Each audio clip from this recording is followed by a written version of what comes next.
Hey homies, welcome back to my YouTube channel. I'm Imani At Home, and today we're going to do something a little bit different. You can tell because I am in a different location than I've shot my last couple of videos.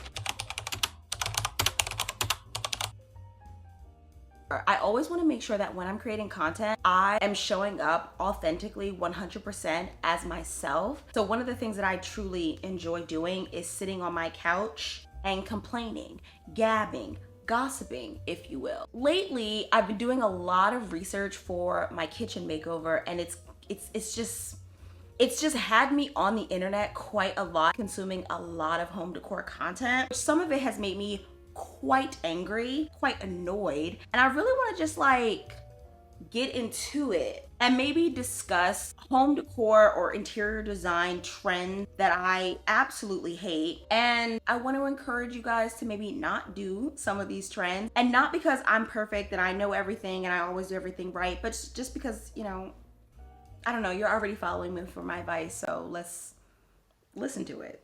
I have a list here of just different things that piss me off truly, and I want to just get into it. With my number one interior design trend that I absolutely hate, it's what I like to call vignette decor. What is a vignette, you might ask? A vignette is a small collection of items arranged in a visually appealing way that tells a story. And to be fair, this is something that I have done when my apartment has been photographed by publications. However, something that I have noticed, and I'm not going to use examples because I'm not a shady, messy girl, is that I'll see videos of people designing a specific area of their apartment, and the video always stops and starts in the same place. Like they're always shooting from this window to this window, this wall to this wall. So you don't really ever get to see how the beautiful, visually appealing story that they're telling is fully incorporated into the rest of the room. After seeing this over a number of months, my suspicion is that they have no intention of incorporating it into the rest of the room, because they only need that area of the room to look good in order to make content. And I totally get that. I have my cute little area to film, but first and foremost, decorating a space, a home, is meant to be lived in. So I really cannot stand when I see people decorating spaces as if those spaces are only meant to be consumed in like a two-dimensional way. You are meant to live in your home. It should be beautiful, yes, but it should also be functional. And when I see designs that prioritize design over function in a way that does not make sense for how real people live, it frustrates me to no end. Another example of this that I see all the time is usually when somebody has submitted their space for a home tour, but it's only photos. They get that very strong, beautiful image to put at the top of the home tour, to run on social, and it's gorgeous, perfectly decorated, well executed, edited, beautiful. But then as you click through the rest of those 30 plus photos, the rest of the house is like not decorated at all. I'm not saying it's not decorated as in it's not to my taste. I'm saying it's not decorated as in the level of effort that was put into that lead image is nowhere found in the rest of the home. If you wanted your house to be featured in publications, you could have just waited an extra 6 months and finished the rest of the apartment. Or better yet, you could have not photographed those rooms because it looks crazy. My house has been featured in a number of different places at a number of different stages of life. But one thing that I will say that I was always committed to was making sure that every room, every angle of my apartment, it made sense in relation to the rest of the room. The amount of effort that I put into the dining room was also put into the bedroom, was also put into the bathroom, was also put into the living room. If you're gonna have a beautiful living room, a beautiful kitchen, and then you wanna photograph the bedrooms, put some effort into them bedrooms too. You didn't have to photograph the rest of the house. You could have just left it there, but you decided to show us the rest of this space, and now I'm annoyed. The second interior design trend that I absolutely hate is anything to do with puck lights, battery operated light bulbs, anything like that. I'm pretty sure somewhere 3 years ago, I made a video talking about puck lights and maybe how cool they were. So don't go out there and be like, this you. After trying it out and living with it, I can tell you without a doubt, there is not a single person who is actually literally unscrewing a light bulb, plugging it up to charge, and then putting it back in the light fixture. It's not happening. Ooh, let me charge my light bulbs. Like, you're not doing that. And for that reason alone, I find these DIYs annoying. Also, I don't trust the amount of light those types of DIYs claim that they can give off. Sometimes you see these DIYs and they're doing it for like bedroom lighting, something to do next to your bed if you don't have enough space on your nightstand and stuff like that. But if you're gonna use a light next to your bed, I don't think that those types of bulbs can give off the amount of light that you would need to comfortably read in bed without straining your eyes and hurting yourself. And this kind of goes back to my first point of, if you design without function in mind, you can put things in place that will harm people, but you also just put things in place that are just simply annoying to deal with. And there's no amount of like something being beautiful where I am willing to be just simply annoyed by it for hours on end. Anytime I see a video of someone being like, yeah, I just took some double-sided tape, stuck it up there, and now I use this battery-operated puck light, I always think it's bull. And if you know of a creator who is actually doing that and has given it an update 3 to 4 years later, please send me their details, because I do not believe it. I think it is BS.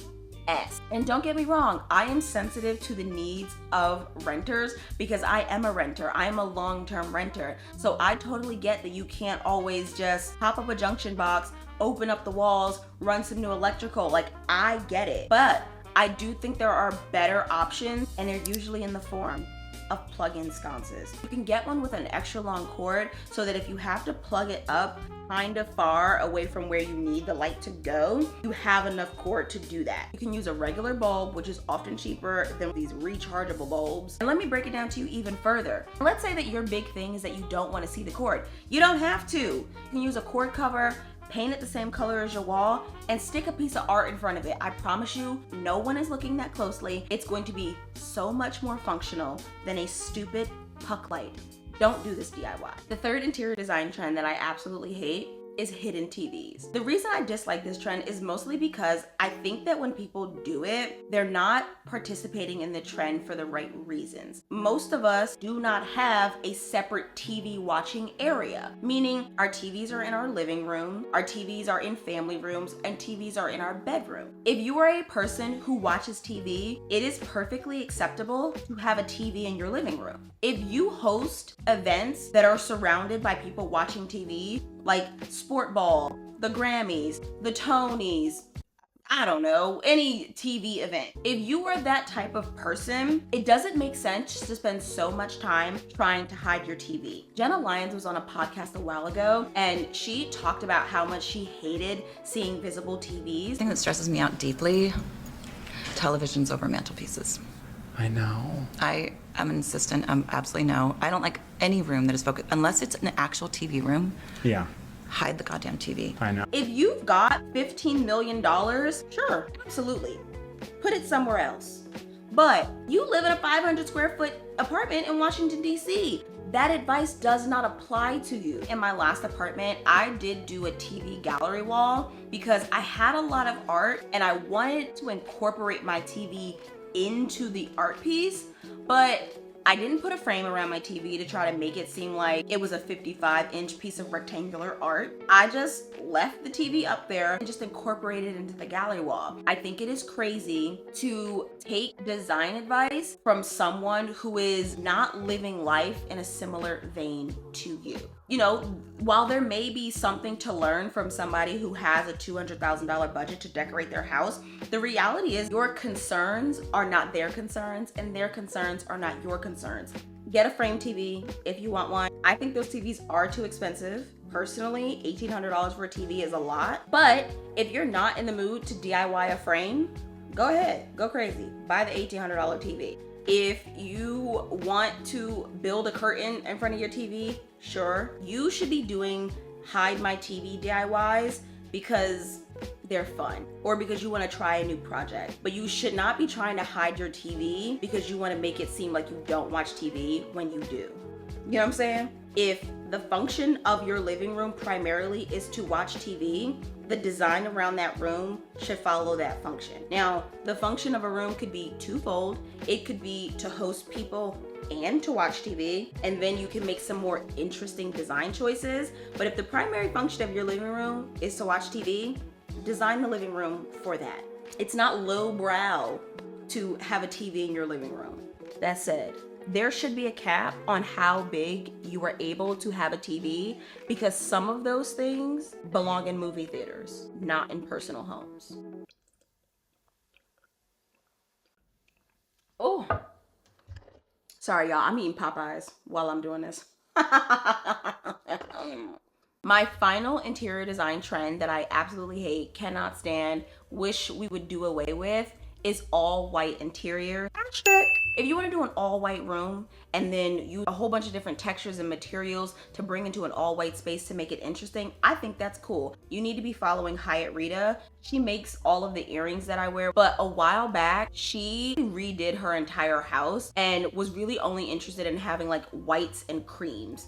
And it was gorgeous. Why? Because there was an attention to detail. It wasn't just about having the white room. But I digress. My issue with the trend of doing things all white, specifically when it's done in relation to smaller spaces, people are doing it as a means to make the room feel bigger. I wrote a blog post about this a long time ago. There is no amount of white paint that is going to make 400 square feet feel like 900 square feet. It's not gonna happen. Your best bet is to make your space feel interesting rather than trying to make it feel large. Relying on white paint alone to make your room feel bigger, you're really doing yourself a disservice. And there are so many more fun ways that you can utilize the space rather than just being upset that you don't have more of it. You can have an all white room and do a pop of color on the trim. Paint it red, paint it pink, paint it blue. I painted it pink in my living room. You can do peel and stick decals and go around the moldings of your apartment. In my small apartment, I used a very busy wallpaper as a way to make the room feel interesting, because when it was just all white, sure, it did feel bigger, but it was also boring as hell. I would rather my dining room look like this rather than it look like this.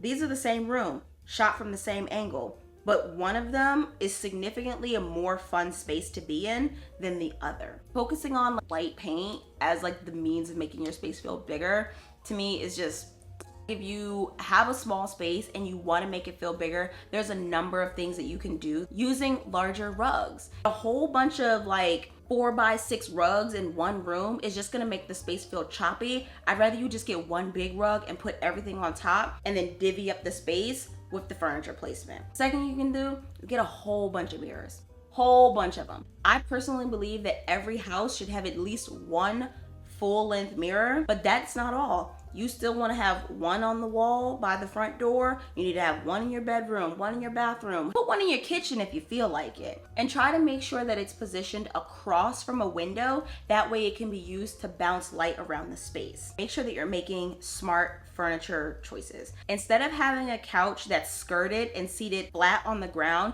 you want to make sure that your couch has tall, skinny legs. That way people can see under it. Not everything is so boom, down to the ground like a little mole. Nobody wants to feel like their space is a little dungeon. You can get replacement feet for your couch on so many different websites, and they can range from feeling quite boho to feeling quite modern. Whatever your style is, there is something out there. And those few inches that you'll be able to see under your couch can really help make your space feel lighter. Also, in terms of furniture selection, instead of getting that big, heavy, solid wood coffee table, get something that's acrylic or glass.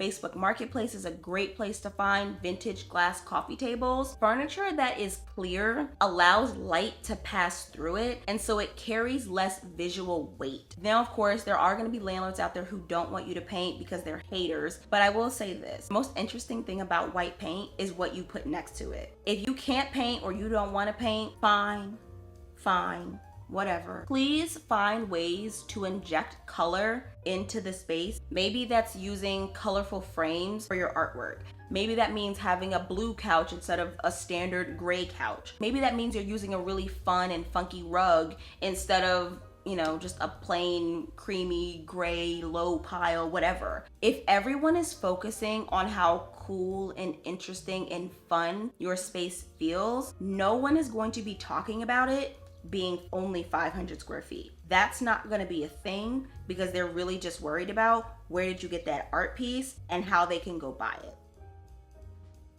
Something else that you can do to make your space feel bigger, particularly if you're in the stages of selecting an apartment, pay very close attention to the height of the ceilings. My studio apartment had 10-foot ceilings. So even though I was only in 490 square feet, everyone always commented on how much bigger it felt, even when I had the place painted black.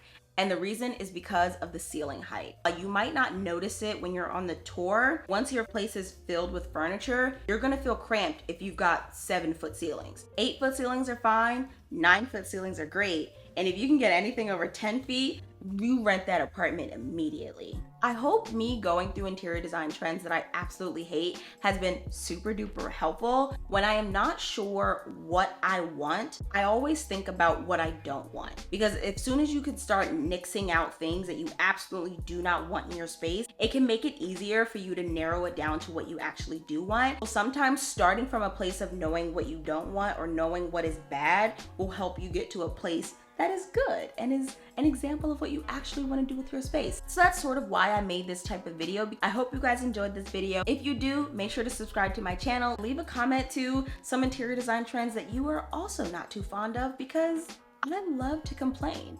And I love to commiserate with people who also love to complain. So let's complain about some interior design trends down in the comments. Bye, homies.